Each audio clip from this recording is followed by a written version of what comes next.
What it do, everybody? It's your boy Edgar here, and it's good to see you again under these strange circumstances we find ourselves in. I'm glad you were able to make it. I know it's not like you have anything better to do, probably. I know I don't. That's why I'm here making this episode after so long. I don't even know how to structure this. I guess you can say currently I am back home because, all my classes are now going to be online, so I have no need to be in the city, and I'll probably be moving out of my apartment very soon. So that's pretty exciting. Not really, it really sucks, but one thing is that I left my microphone there, so I'm recording this directly onto my iPhone. And I have no idea what footage I'm going to put in the background of this. I'll have to look for something on my laptop or hell, even phone. But yeah, so I'm back home recording this very cheaply, as if my production value wasn't already cheap enough with just my blue snowball. And as you can tell by the title of this episode, there's really no movie in particular I'll be talking about today. So really what I'm going to do is just talk about what I've been up to recently. I normally be just what I was up to this week, but I'm just going to talk about what I've been up to for a while and then go into the news. And really the news will kind of work as like the movies I'll be talking about. You'll see. I'm basically just going to go over a huge list of movies. You'll see. We'll get into that. Anyways, so what have I been up to? Well, I'm in Illinois and our state's under lockdown, so I'm trapped here. The only thing I've been really doing is I finally bought Modern Warfare. I caved in. I told myself I refuse to give China and Activision my money because I fucking hate Activision and Blizzard. They're pieces of shit. But I caved in because it's the only game my friends play, and they have a bunch of friends from college, so our parties, whenever we play, end up being like 10 people about. So Warzone is initially what I got, because that's free by itself, so I had that, but you can only have squads of up to 3, but if they want to play with all their friends and me, then we need to play the multiplayer modes that enable 10 plus people parties, so okay, so going off tangent here, my phone keeps the screen keeps turning off, and I'm very scared it's going to lock and stop the recording. So if you hear taps once in a while, I'm sorry about that. It is what it is. That's what we're working with here under quarantine. But yeah, so I had to cave in and buy the game in order to have something to do at a consistent base with the few friends I have. So I got that. I've been playing that a lot. It's really fun with friends. That's really what it comes down to. Anything's more fun with friends, but that game's just all Call of Duties are phenomenal in big groups. Like when you make private matches, or you have 4v4 gunfights in Rust, or you do Infection on night maps, but the rule is you have to keep your night vision goggles off at all times. It just creates this horrifying atmosphere. It's really great. It's like making your own fun, and I love it. What can I say? I'm a sucker for fun. I also finally got around to trying out the Doom reboot from 2016. When I first played the demo on PS4, I was not about it. Just something didn't feel right with the controls. I was like, I feel really weird for not liking this. Maybe it just plays better on PC since it was more likely meant for that. And it is true. I don't really play PC games with mouse and keyboard because of the fact that I have a laptop and the mouse pad is just utterly worthless for that. I cannot right click and left click at the same time, so modern shooters especially are extremely useless. Please tell me it's still recording. Oh, thank God. Okay. Just making sure. Yeah, so that's why I have to play with a controller. And so I've been playing Doom The interesting thing is when you plug in your controller on Steam and then start Doom, it automatically sets it to id Software's control specs, which treats your controller like a Steam pad or whatever it's called. So it makes the sensitivity on looking extremely high. It treats it as if it's a mouse, and I fucking hate it. So every single time I have to readjust the controllers to follow like normal Xbox One controller. Because I when I first got my laptop, I'd play with my 360 controller, but I also left that at the apartment, so I've been using my Xbox One controller plugged in to play games. And maybe, I don't even know if it's just like the buttery smooth frame rate on PC that makes this bearable. Like, my PC's pretty good. It's not the best, but it's pretty good. And it runs this game at 120 frames. It's insane. Like, I didn't think that shit was fucking possible. It's such a good-looking game. And I enjoy it. I don't love it, but I like it way more than I used to. It's not enough for me to be interested in Doom Eternal, which just came out 2 days ago as of this recording. Yeah, it was $5. I mean, every time it's on sale, it seems like it's always between $5 and $7. Oh, that's the house settling in. My bad. But yeah, so if you ever catch on sale for under $10, I recommend checking it out. It's a perfectly good time. Multiplayer isn't the worst thing ever. It's like a indie Halo, which isn't the worst thing it could be. So, like, hey, you get 2 for 1. 2 good experiences in one. Not bad. But if you're gonna buy just one game and you don't care about pricing, get Modern Warfare. It's always like around $40 now on sale. And it's definitely worth it, especially if you have groups of friends to play with. And that's just video games. I haven't really played anything else. Movies? I'll get into the main ones I've watched recently when we get to the news, but I just recently ordered the criterions for Eyes Without a Face and Medium Cool. Eyes Without a Face is a movie I really enjoy. I give it an 8 out of 10.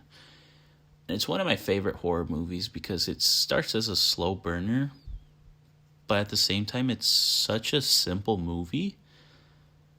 And it's really creepy whenever the main Eyes Without a Face girl, whenever she's just wearing her mask and walking around. There's just something so unsettling, and it's such a simple thing to have a featureless face. We have like Jason, Michael Myers, stuff like that since. But for some reason here, it just carries this sense of like uneasiness. You don't think she's gonna like kill anyone or be a bad guy. It's just her presence itself is unsettling, which is really interesting compared to those aforementioned other characters in horror. But it's like, yeah, like pop culture knowledge lets us know, hey, they're bad and their main MO is to kill teenagers. So having the comparison between those guys with limited facial features to her in Eyes Without a Face, but she carries more like dread and that's the word I can think of, dread to her, just with her presence, even though she's not even like evil in any way. It's way more effective and says a lot more about that movie. And when she takes her mask off, it's horrifying. And that one sequence where they're slicing that woman's face off and it lasts for so long, that's grade A horror right there, baby. Holy shit, that movie's so good. I'm so excited to get that in because I've only seen like a rip of it online. I'm excited to see in all its HD glory. And the other one I ordered is Medium Cool. It's a film for a class, or I was supposed to watch it for a class, and I never got around to it because I never like being told what to do, so I really don't watch much of the movies that are assigned in film school. But then for that class, we had to write about like every week about the movies we watched, because we'd watch one in class and one out of class, and that was one of those we had to watch out of class. And so I, researched the Criterion essay and a bunch of other analyses of the movie, and it seems really fucking cool. It's recorded in it's a fictional narrative, but recorded as if it were a documentary at times, because they, under false pretenses, are given access to enter the 1968 DNC in Chicago. And even if you know your history, shit went down there. So they were able to get first-hand recordings of that shit. And I just think it's incredible that you have this real footage under fictional pretenses. And that just sounds amazing to me. And since it is also in Chicago, that gives an insane edge up over the others. And I really want to see it. So very much looking forward to those coming in the mail. And it took me a while to decide which two I wanted to buy. So in that time, I was just looking into other ones. And when I'd look up some, I'd find out by accident that they're available. The whole movie's available on YouTube. So because of that, I watched Moonrise and what's the other one? It's literally coming out. Holy shit, what happened? Anyways, sorry, I got distracted. Sounds like something fell upstairs. There's this other movie that's coming soon, All About Heaven. Sorry, let me check real quick. What the fuck is it? Oh, Leave Her to Heaven. That one's also available on YouTube. And first, I'll start with Leave Her to Heaven. That was shot in Technicolor, and it looks gorgeous. Even though the rip on YouTube I saw was only 720p, the colors, the use of tints is just not a very entertaining movie, but just really well made. And as for Moonrise, the problem with looking up Moonrise and even trying to look at Moonrise Criterion is that Moonrise Kingdom comes up, and it's really annoying. But if you look just a little bit harder than usual, which is barely anything, you can find Moonrise on YouTube. It's not a good quality rip, but the beginning 5 minutes are some of the best in terms of editing I've ever seen, because it's so simple and effective. It tells you everything you need to know about the main character right away. So the big inciting incident happens in the first 5 minutes, but those 5 minutes in of itself do such a good job in catching you up on everything that you're immediately on board for this event. You're like, oh shit, this asshole did deserve that. Fuck that guy. I've barely known him, but fuck him. And I can already tell that the movie's going to be highly influential in my future works, just even in terms of editing alone. But the camera work in that movie is also incredible. This is one I highly recommend, and I'll probably get that next. I really like Moonrise a lot. And yeah, those are the ones I've watched. But since we're on the topic of Criterion Blu-rays, I'm just going to talk about them because of the fact that I don't have any movie to deep dive into. I'm just going on tangents even harder than I usually do. So the upcoming Criterion releases... You know what, actually, let's make this part of the news, because they did just announce some of these, at least the June ones. So we'll actually make this part of the news. So this has at least some structure. So let me get my pre-news burp out. So this episode is being recorded on the 22nd. The upcoming Criterion releases are, as I said, Leave Her to Heaven. One I recommend only if you have money to throw away and you like really good-looking movies. The Cranes Are Flying, March 24th. Never heard of it. Showboat. This is the 1936 version, I believe. Is it 36? Yes, 1936 version. And this is, of course, the musical. And this is the one with the song Old Man River. I've never seen Showboat or any of its iterations or productions, but if you like musicals and you're desperate for a new Criterion release that's a musical, there you go. The Prince of Tides, Barbara Streisand's film. Never seen it, but I guess if you like her or Nick Nolte, there's that. Army of Shadows. Oh, I'm sorry, I forgot to say the dates. March 31st for Showboat and Prince of Tides. April 7th, Army of Shadows from Jean-Pierre Melville. And this one I haven't seen, but I really want to because the director really interests me. He was the one who fought in the French Resistance, and so this movie's kind of like more personal than normal, and I'm really interested in seeing that. I'll look into it one day. Destry Rides Again, April 14th, never heard of it. The Cremator, April 21st, never heard of it. Me and You and Everyone We Knew, April 28th, never heard of it. April 28th, we have Grand Budapest Hotel. Might be my favorite Wes Anderson movie, probably is. The only one I've actually watched multiple times. Yeah, this and Bottle Rocket, I believe, are the... Oh, I know, I did watch Isle of Dogs. Anyways, Bottle Rocket is my second favorite, which is his debut. And then Grand Budapest Hotel, very excited for this one. I bought it on DVD the year it came out. Not Blu-ray, DVD, because it was on Black Friday and the DVD was only $5. I'm like, hell yeah. It's a great movie. Comes out April 28th. May 5th, Six Moral Tales from Eric Romer. Never heard of him, but that's a collector's set. So if you want a little oomph, you want more than one movie, that's your go-to. The Great Escape on May 12th. Absolute classic with Steve McQueen. I have not seen it, but it's one of those where you would probably know of it, even if you haven't seen it. I believe it's enough in the pop culture psyche. And I'm very much looking forward to seeing that one day. Wildlife, the Paul Dano film from 2018, is getting a Criterion release for some reason on May 19th. I remember working in theaters while it was out, and I was just like, who gives a shit? I could not care less, but now that has a Criterion release, I all of a sudden give so much of a shit.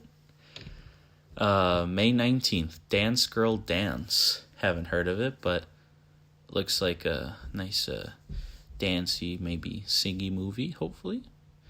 Husbands, a John Cassavetes movie. May 26th.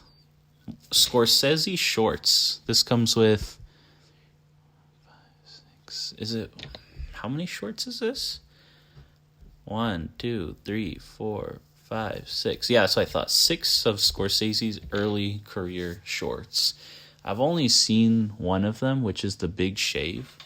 You could probably find all of these on YouTube, but what makes the Criterion release of this interesting is that it collects all of them and digitally restores them in 4K.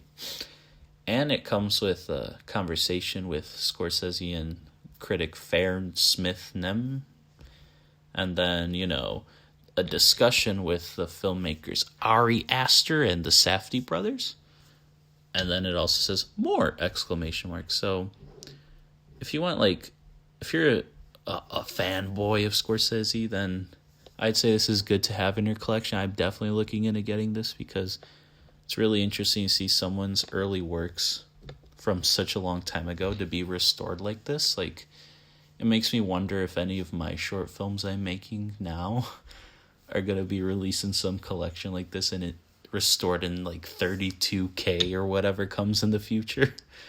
That comes out May 26th, so look out for that. An Unmarried Woman comes out June 9th, never heard of it. The Cameraman, the Buster Keaton movie, comes out June 16th. Portrait of a Lady on Fire, already getting a Criterion release on June 23rd. Highly recommend it if you haven't seen it, but I just think it's fucking ridiculous that this movie's getting it already. And fucking, once again, I'm campaigning for First Reform to get a Criterion release. I think it is insane that it doesn't have one. It pisses me off. But that's a conversation for another day, I suppose. And we have Tokyo Olympiad, June 23rd. Haven't seen it, but I'm very interested in seeing it. So take that as you will. And considering the Olympics are supposed to be in Tokyo this year, aren't they? Let me check. This is quite topical and fits into the news. But yeah, so it is in Tokyo again this year. So fucking good timing on them, I guess.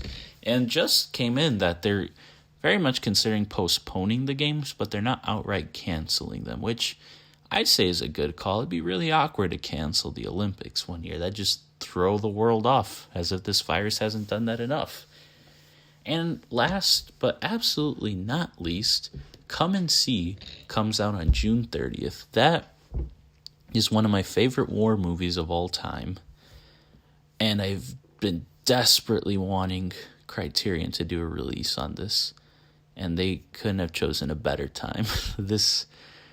God, I'm so looking forward to getting that release. Holy shit. And other ones that don't have dates but have been confirmed are The Irishman, Parasite, and Marriage Story.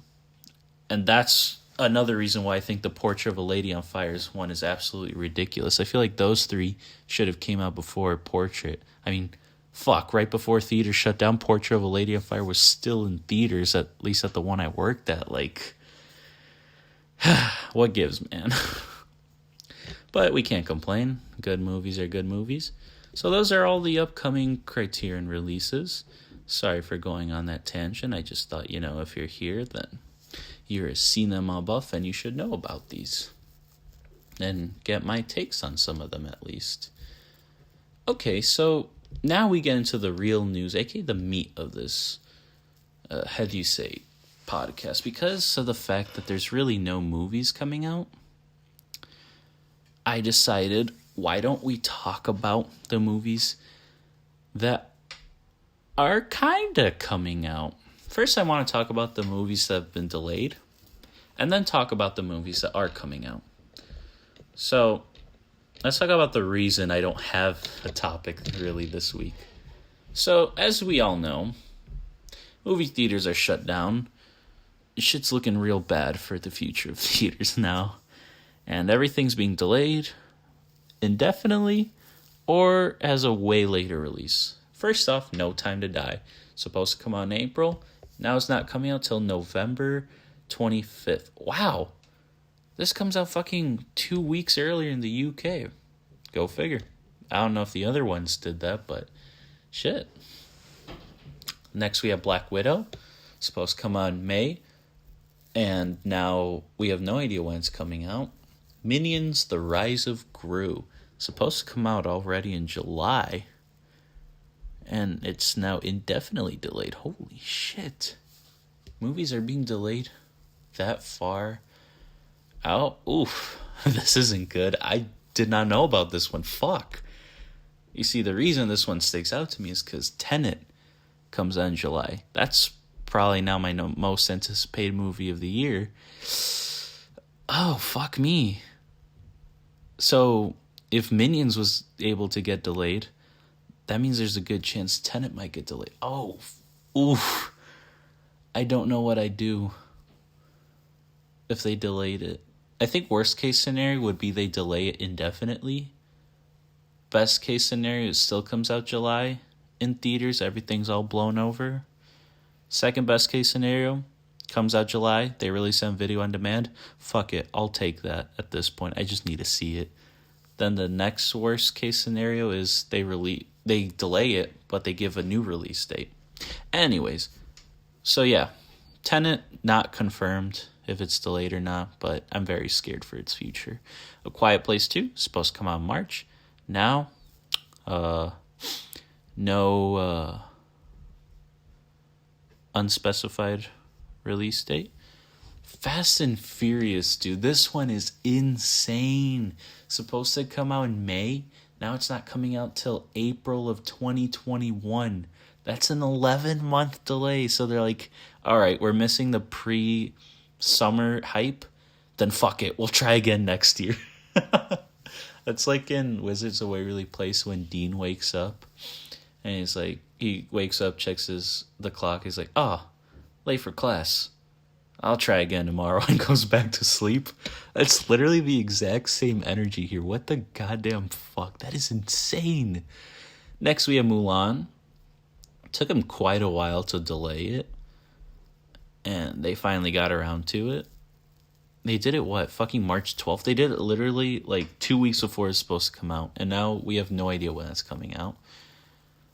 And then the day after they announced Mulan's delay, Walt Disney Studios said it was pausing production on other live-action films. So, I mean, these didn't have release dates, but they were in production right before all this happened. So, The Last Duel, The Little Mermaid, Shang-Chi and the Legend of the Ten Rings, Home Alone, Nightmare Alley, Peter Pan and Wendy, and Shrunk. Okay. So these are the ones that are in production, as I said. Okay, so obviously, yeah, every movie that's being made now, production halted. No shit, I'm not going to go over that. Oh, this one's sad. The New Mutants. In its 4th delay, maybe? Oh my god. This movie is literally cursed. I wouldn't be surprised if it's the reason this virus is even happening. So, The New Mutants in its fucking 4th delay was supposed to come out in April. Now, once again, postponed indefinitely. Jesus fucking Christ.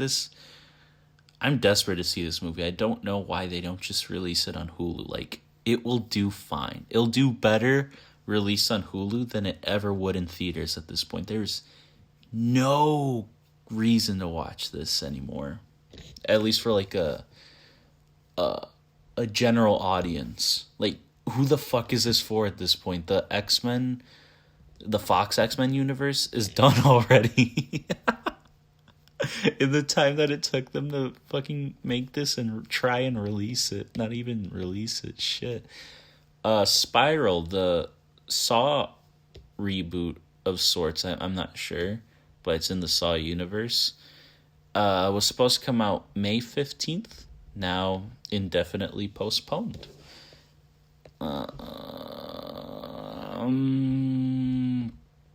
Let's see. Oh, no! No! I just realized The Climb. The Climb's gonna get delayed. I think, so I went to an early press screening of that, and the director said that they were gonna release it late March in New York and LA, and then early April is supposed to get a limited wide release. So now I have no idea what the fuck they're gonna do with that. No, that's my favorite movie of the year so far. God, that movie's a masterpiece. Fuck. Oh, god damn it. I'm gonna kill myself. That is the worst. I didn't even fucking realize this. Shit. Okay, so The Climb's delayed, but God knows when that's coming out. First Cow, literally the week it came on theaters, all theaters shut down, so I managed to see that in theaters, and it's a vibe. It is a pretty good movie.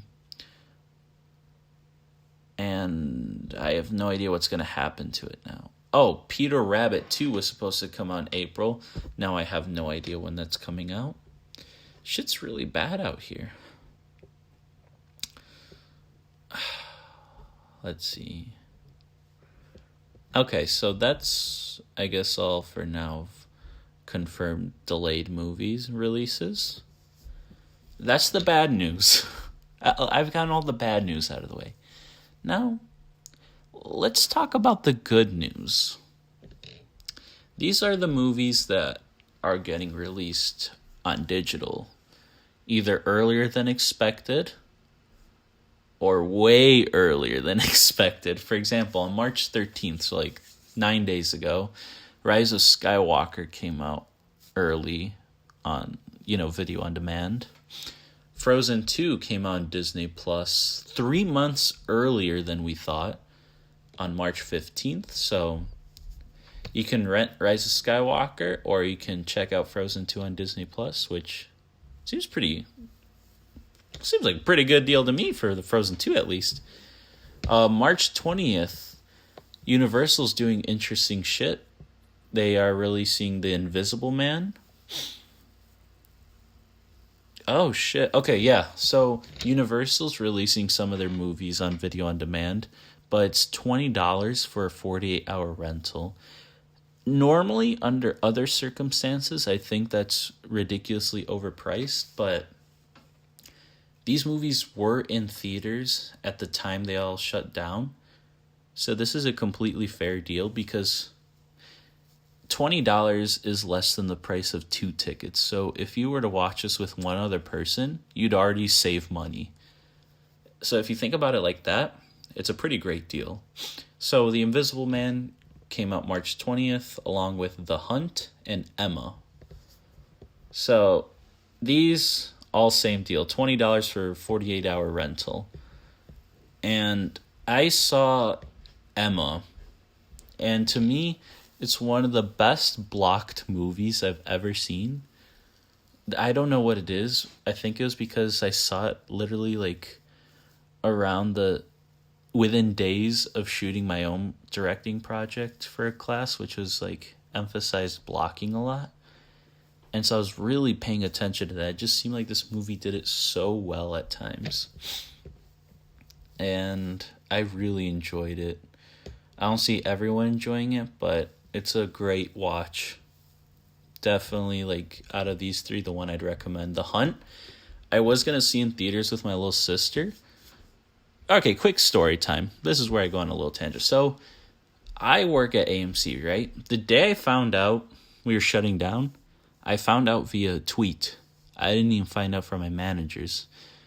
Things were chaotic. I don't blame the managers. I blame AMC corporates themselves. Like, they were very terrible at telling managers the situation, telling us, oh, do we stay open? Do we not?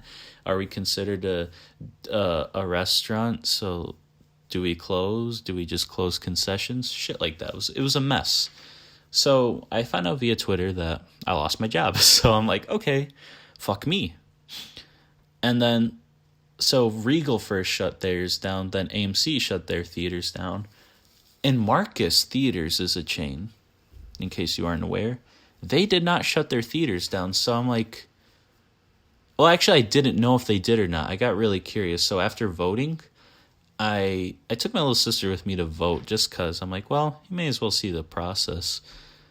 Because, you know, the way things are going, this might be the last time we ever have a vote. So at least you could say you've been.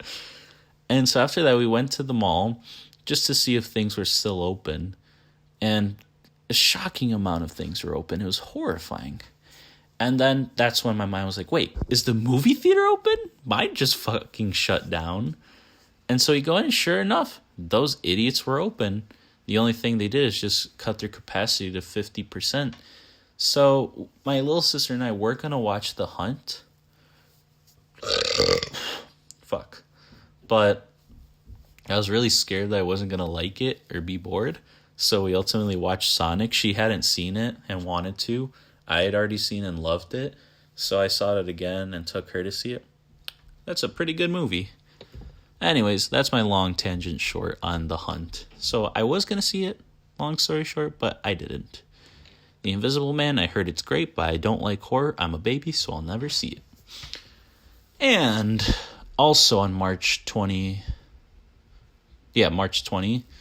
Onward came out in digital for $20. You can buy it. Or, if you're a little patient, you can watch it on Disney Plus on April 3rd. That, to me, is the biggest bombshell. It literally just came out in theaters, and you can already watch it on Disney Plus very soon. Like, it feels like Disney had no faith in this movie because it had no advertising. It didn't seem good from the little advertising there was. I watched it. It's not that great. It's fine. And this is probably the best thing they could do with it, you know? Try pushing it out, getting people to watch it, get people to subscribe to Disney Plus at this time. It's not like we have anything else better to do. And so, yeah, April 3rd. I guess to watch it for free on Disney Plus is a very good deal. Not even free, just for a month subscription. Even if you've never gotten it, you just get it for a month. It's definitely worth it to watch a new Pixar movie at home. Like, that's insane. Just 1 month subscription is way cheaper than buying tickets at the movies for you and all your kids. Like that and like popcorn, drinks, and shit. That's a great deal. I'm loving this. As much as I love movie theaters and don't want them to go away, this virus has really brought a lot of things to light. Like, and I'll get to that. Let me finish this list first. I don't want to keep going on tangents. March 24th, Birds of Prey comes on digital. You can buy it for $20, and it'll be available to rent in April. I don't want to say it's a failure. It made a lot of money at the box office, but it didn't seem like it caught on the way it was supposed to. So now that we have nothing to do, I feel like hopefully this should do very well on video on demand. I really hope this movie catches on now that people are looking for things to do. And this is a great movie to watch, especially in quarantine, I suppose. Bloodshot apparently is also coming on March 24th. This one I was excited for, but then all the reviews came out. They're like, yeah, this is dog shit. So I was like, oh, never mind. I was even going to watch it in IMAX too. But no. So that, if you're still interested, that comes out March 24th. Also, Just Mercy. It came out on Christmas, so that's reasonable. Nothing was delayed. Now, this is interesting. The Way Back and I Still Believe both came out on the same weekend in March, I believe. Those will already be available. Well, The Way Back on the 24th, I Still Believe on the 27th. The Way Back is an excellent movie. I just saw it recently in theaters, and it's a great, painful at times, heartbreaking portrayal of alcoholism, and especially from Ben Affleck, who did go through all this in real life and is now recovering. I'm very happy for him. Like, he puts on a fantastic performance here. I adore this movie. This is one of my favorites of the year, and this is one you could watch with family. I highly recommend it. If you're back home with your family and are looking for something to watch, you can rent this. Well, it says here that's available for purchase on March 24th. No information on whether or not you can rent it. And, of course, it's $20 to purchase. But if you look at it, once again, through the lens of, how many people are in your family? How much would that have been in movie ticket costs, you know? So if you look at it like that, I'd say it's still worth buying. But if you don't want to own movies digitally and just want to rent it, then I guess you could wait for whenever that happens. Still recommended either way.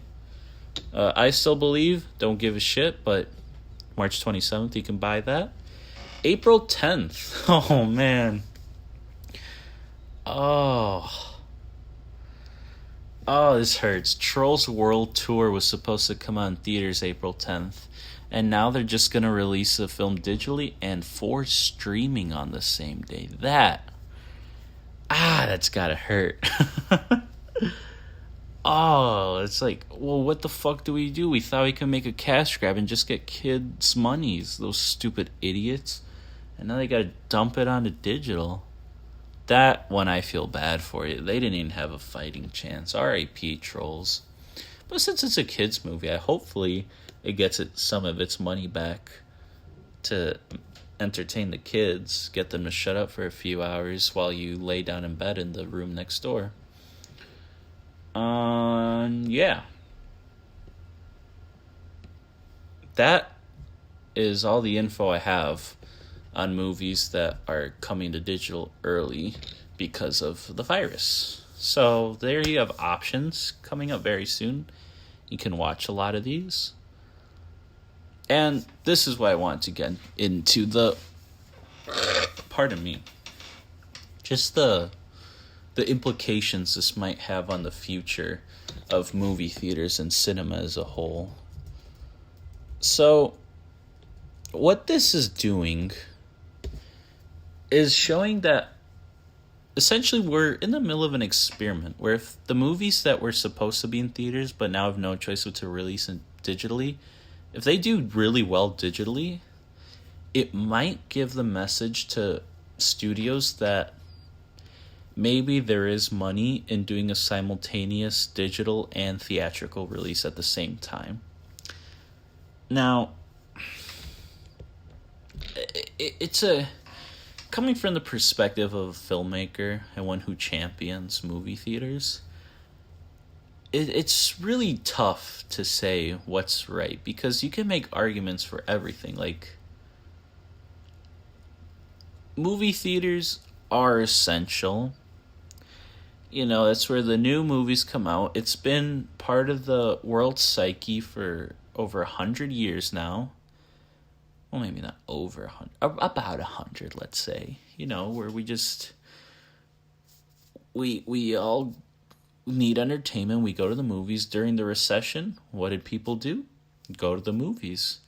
It's a cheap form of entertainment, relatively speaking, like cheap compared to going on vacation, going to the opera. This more applies to like during the Great Depression era as one of the cheaper forms of entertainment. Of course, as we all know, ticket prices go up as movies are more expensive and whatnot, but you know, it's one of the cheaper forms of entertainment you can do. So it's been able to survive a lot, but we're in a very telling and challenging time right now because of the fact that a lot of movies are just skipping out a theater run entirely, going straight to digital streaming platforms or going to video on demand to purchase or rent.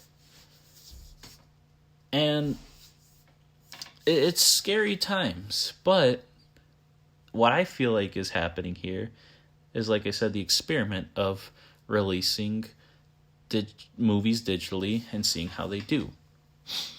Because what I think is a best case scenario is that studios get the hint that both video on demand and theatrical releases simultaneously is actually the best thing you could do in this modern age. Because look at it this way. So, Tenet, for example. Tenet comes out in July.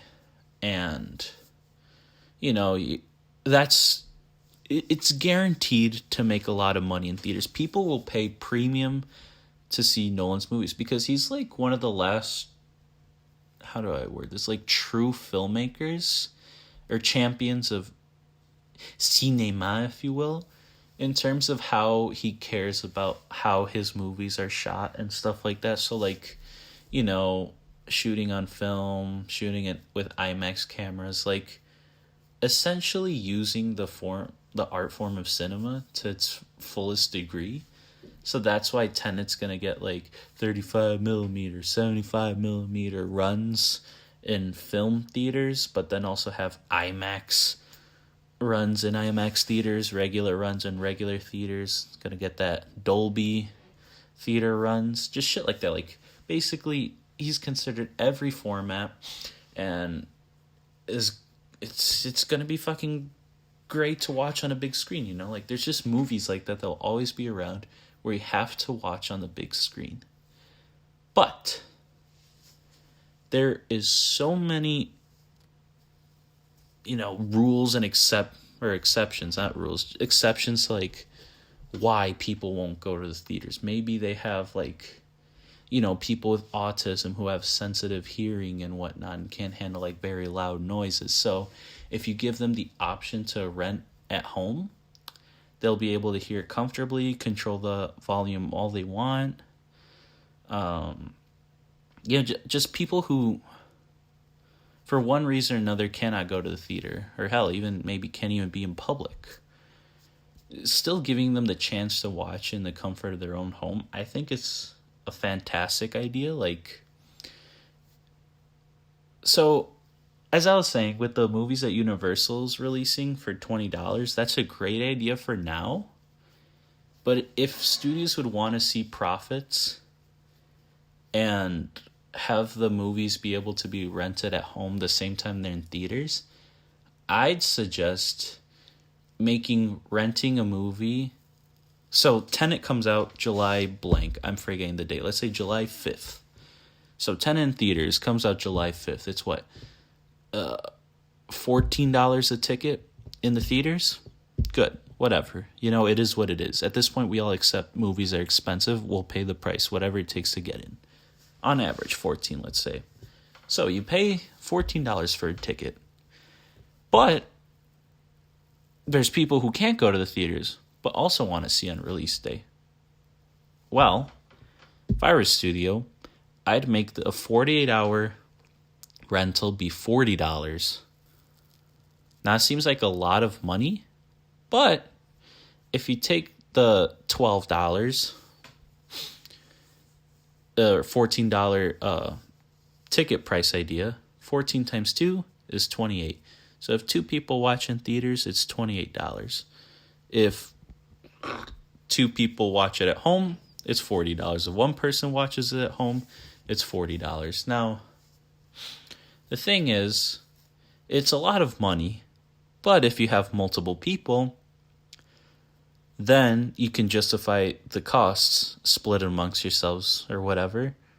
Or if you have a family, it's just, depending how big it is, it's even less than taking all of you guys to the theater. So if you look at it from that way, $40 would be even cheaper a lot of the times than just going to see in theaters. Now, let's say it's just yourself. You live alone, a lot of things keep you from going to the theaters, and you don't want to pay the $40. Okay. Well, in a world where this doesn't exist, what I'm assuming they do either way is just wait for it to come out on video on demand.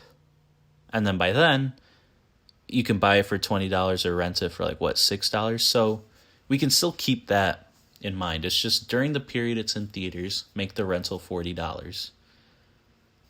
And to me, that is what I see as being the best case scenario of what we get from all of this. That we implement a new model where it's simultaneous theatrical and video on demand release. I personally would champion that idea because let's say there's people out there who are like, oh, I hate going to the movies, but I really want to see this movie. Oh, shit, it's $40 to rent at home? Fuck, it's cheaper to just go to the movie, so I'll go there. So even in weird ways, it'll push going to the movies more with that price point. So it's like this delicate balance where some people can justify doing video on demand for $40 because it's cheaper, or going to the theaters because it's cheaper, or maybe just theaters because they want that big screen Tenet experience.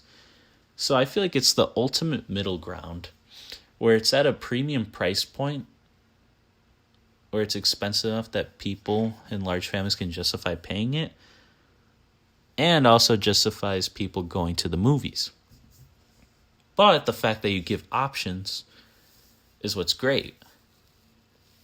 And so hopefully studios start seeing that from all of this. That is my biggest hope. I want a future where there's simultaneous releases. Like, for example, what Netflix does with their movies. They give a theatrical run first and then put it on Netflix.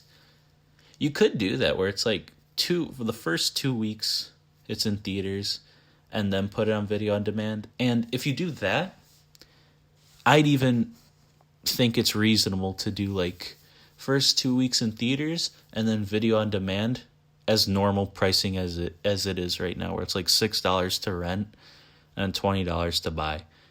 Even then, I think that's reasonable because people in this day and age don't want to be late to things. They want to be in the know and up to date. So you could get away with doing just purely movie theaters first 2 weeks, get all the initial revenue you were going to get, and then make the rest of your money in digital, like video on demand sales. So there's options, I'm just spitting on the fly. I have no concrete plan, but these are just ideas I have in my head. You really could make good out of all of this. I don't think this should hurt movie theaters. Obviously, it is hurting them a lot because they're making no money because they're not open, but I feel like this could be a really good way to help theaters and the industry as a whole, give more incentive to go to the movies now. And speaking of that, all this Christopher Nolan talk, he actually just released this thing on the Washington Post. He says movie theaters are a vital part of American social life. They will need our help. And so he wrote this pretty decently worded thing. And let's just read excerpts. So, first part, I'm reading, he says, when people think about movies, their minds first go to the stars, the studios, the glamour. But the movie business is about everybody. The people working the concession stands, renting the equipment, taking tickets, booking movies, selling advertising, and cleaning bathrooms in local theaters. Regular people, many paid hourly wages rather than a salary, earn a living running the most affordable and democratic of our community gathering places. In this time of unprecedented challenge and uncertainty, it's vital to acknowledge that prompt and responsible decisions made by all kinds of companies across our country that have closed their doors in full knowledge of the damage they are doing to their business. Our nation's incredible network of movie theaters is one of these industries, and as Congress considers applications for assistance from all sorts of affected businesses, I hope that people are seeing our exhibition community for what it really is, a vital part of social life, providing jobs for many, entertainment for all.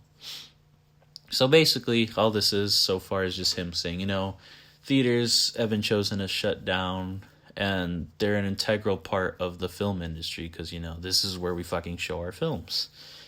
And so, in uncertain times, there's no more comforting thought than that we're all in this together, something the movie-going experience has been reinforcing for generations. The past few weeks have been a reminder, if we needed one, that there are parts of life that are far more important than going to the movies. But when you consider what theaters provide, maybe not so many as you might think. And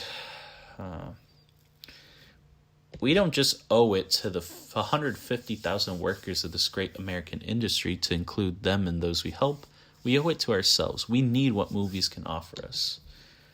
Hardest hit right now are workers from business such as movie theaters, whose entire appeal is based on humanity's greatest instinct, and the one now turned against us, which makes this situation so damned hard. The desire to be together. Maybe like me, you thought you were going to the movies for surround sound, or goobers, or soda and popcorn, or movie stars, but we weren't. We were there for each other. So essentially, it's just a really nice piece about, reflecting on the importance of movie theaters themselves and saying, yo, movie theaters are being fucking hit hard by this virus, so just remember that they need help too. Who the audience this is for, interestingly enough, it seems like, sorry to get all English teacher here, but I've been in my first English class in 4 years recently, and I'm just trying to get a hold of or get used to analyzing things I'm reading. So it seems like the audiences here, first off, is just to essentially the general public by posting in the Washington Post. It's just showing that, reminding people the importance of movie theaters and movies themselves. So just, hey, appealing to pathos essentially by saying, this is a collective experience. For example, this part I skipped over. Movie theaters have gone dark, but movies, unlike unsold produce or unearned interest, don't cease to be of value. When the crisis passes, the need for the collective human engagement, the need to live and love and laugh and cry together, will be more powerful than ever. And then essentially, this is where he does his call to action right after. The combination of that pent-up demand and the promise of new movies could boost local economies and contribute billions to our national economy. So basically what he's saying is that by using this appeal of pathos, he's appealing to the normal people, being hey, we all we love going to movies. There's a reason we go to a movie theater with other people instead of just watching it on our own, because it's a collective experience. So keep on going to the movies after this. But then when he words it to the point of saying the whole, boost local economies to contribute billions, blah, blah, blah. That seems like he's appealing to lawmakers, people in government, maybe just saying like, hey, help movie theaters financially, make sure they don't die because of this virus. So it's a really interesting piece where that's ultimately his point, but he does appeal to multiple audiences in relatively the same way. So I just thought it was a really nice, interesting read. And it is true, like, we do need movie theaters. As I was saying earlier, they've been around for over 100 years, and they've been with us through the worst of times and been a place of escape during depressions. And I don't see why they can't continue doing so. Yeah, we're in unprecedented times in terms of all these businesses closing at once, but it's just scary, man, knowing that I was just about to be going into this industry and it slowly might be dying, at least the way we know it is dying. Because, for example, absolute worst case scenario, for whatever reason, theaters don't come back. They're done for. There's no way they can recover from being shut down for this long or whatever. Then all we're left with is the streaming platforms. So life could still go on. It just would never be the same. It'd just all be at home on our phones or computers, tablets, or TV screens. So I'd still be able to work, just not in the way I want to, because there really is nothing like going to the movies. And these are unprecedented times. Let's just hope everything can go back to normal soon enough. And yeah, I think that's all I have for the podcast, because if we just recap on the order of things, I first talk about what I've been up to recently. Then I go through new Criterion releases that are coming up. Then I went through the movies that were delayed. Then I got into the positives and talking about the movies that are coming earlier because of it, directly to us. And then I closed off things with the Christopher Nolan piece and tying it into how these are unprecedented times and that the future of movie theaters is kind of rocky right now. And I give my solution on how we can sustain the theater life while appealing to the more digital era.